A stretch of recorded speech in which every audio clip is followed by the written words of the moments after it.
Assalamualaikum warahmatullahi wabarakatuh. Perkenalkan, nama saya Putri Yeni Sumadi. Saya berasal dari UPBJJ Kota Bandung, Prodi Ilmu Administrasi Negara. Saya di sini akan menjawab tugas 1 mata kuliah pengembangan organisasi.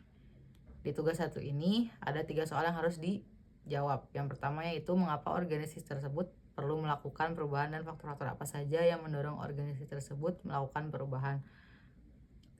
Saya mengambil contoh organisasi pemerintahan Kota Sanggau. Organisasi ini perlu melakukan perubahan karena beberapa faktor yang mendorong perubahan seperti 1 yaitu adanya tuntutan masyarakat. Tuntutan masyarakat di Kota Sanggau memiliki harapan yang berubah terkait dengan pelayanan publik. Maka dari itu pemerintah perlu melakukan perubahan dalam kebijakan dan layanan mereka. Yang kedua yaitu perubahan hukum dan regulasi.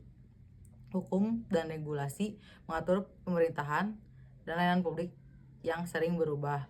Maka pemerintahan Kota Sanggau harus terus memperbarui kebijakan dan prosedur mereka untuk mematuhi perubahan hukum ini. Yang ketiga, ketidakpuasan internal.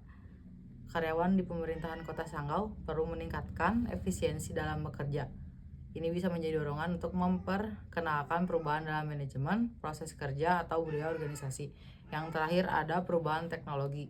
Kemajuan teknologi dapat memungkinkan pemerintah Kota Sanggau untuk memberikan layanan yang lebih baik, efisien, dan transparan.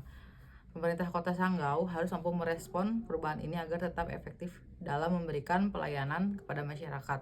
Perubahan yang direncanakan dengan baik dan dikelola dengan efisien akan membantu organisasi tersebut untuk lebih baik memenuhi harapan dan tuntutan dari masyarakat.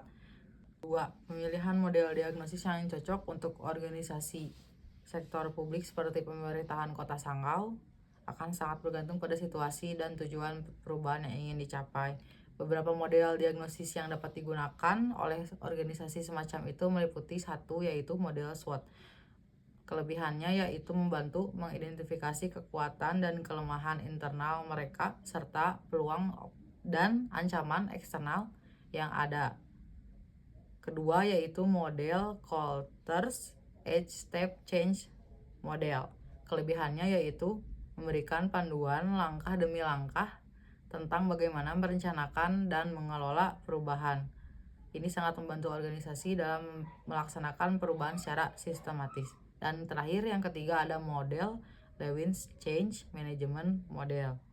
Kelebihannya yaitu mencakup 3 tahap utama yaitu ada unfreeze, change, dan refreeze.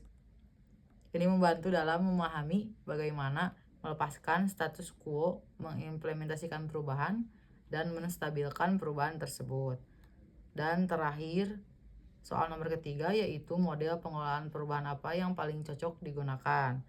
Model pengelolaan yang paling cocok untuk organisasi pemerintahan Kota Sanggau yaitu model Lewin's Change Management Model.